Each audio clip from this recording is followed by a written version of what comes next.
নাটোরের লালপুরে সেনাবাহিনীর তৎপরতায় নির্বিঘ্নে ফসল ঘরে তুলছেন চরাঞ্চলের কৃষকরা।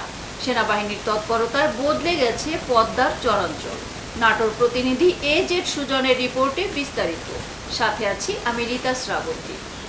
সেনাবাহিনীর সরাসরি তৎপরতায় দীর্ঘদিনের আতঙ্ক ও অনিয়ম থেকে মুক্তি পেয়েছে নাটোরের লালপুর উপজেলার পদ্মা নদীর চরাঞ্চল।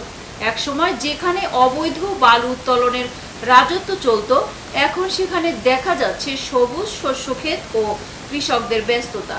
কিছুদিন আগেও যেখানে গুলি, হুমকি আর দখলের আতঙ্কে কৃষকরা মাঠে নামতেই পারতেন না, সেখানে এখন তারা নির্বিঘ্নে ফসল ঘরে তুলছেন। বিগত বছরগুলোতে অবৈধ ও অনিয়ন্ত্রিতভাবে বালু উত্তোলনের ফলে বিলীন হয়েছিল হাজার হাজার হেক্টর কৃষি জমি। প্রতিবাদ করলেই হামলার শিকার হতেন কৃষকেরা। প্রশাসনের নানা পর্যায়ে ব্যর্থতায় হতাশ ছিল স্থানীয়রা। তবে সেনাবাহিনীর হস্তক্ষেপ যেন বদলে দিয়েছে পুরো পরিস্থিতি। এবার পরিস্থিতি ভালো, আমার মাঠে ফসল ভালো, এবার কোনো ঝামেলা নাই, কোনো অত্যাচার নাই, কোনো যে আপনার সেনাবাহিনী এসে কোনো কিছু কোনো মারপাটি নাই।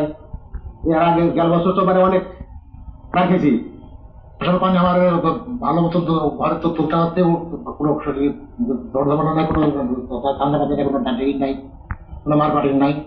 আগে অনেক হলো অত্যাচার হইতো, এখন সেনাবাহিনী টল দিচ্ছে, দিনে 2-3 বার এসে বাদাম কিনে দেখে যাচ্ছে, আবার অনেক পাশাপাশি সময়ও দিচ্ছে। এই লাগে বাদামে ক্ষতি আর কি হয় নাই।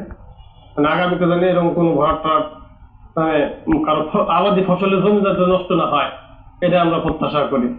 অবৈধ বালু ব্যবসা বন্ধে সেনাবাহিনীর এই কার্যক্রমে যেমন কোটি টাকার রাজস্ব ক্ষতির হাত থেকে রক্ষা পেয়েছে সরকার, তেমনি নতুন প্রাণ ফিরে পেয়েছে চরাঞ্চলের কৃষি জীবন। শান্তিপূর্ণ পরিবেশে ফিরে আসায় চরাঞ্চলের কৃষকদের মুখে এখন হাসি।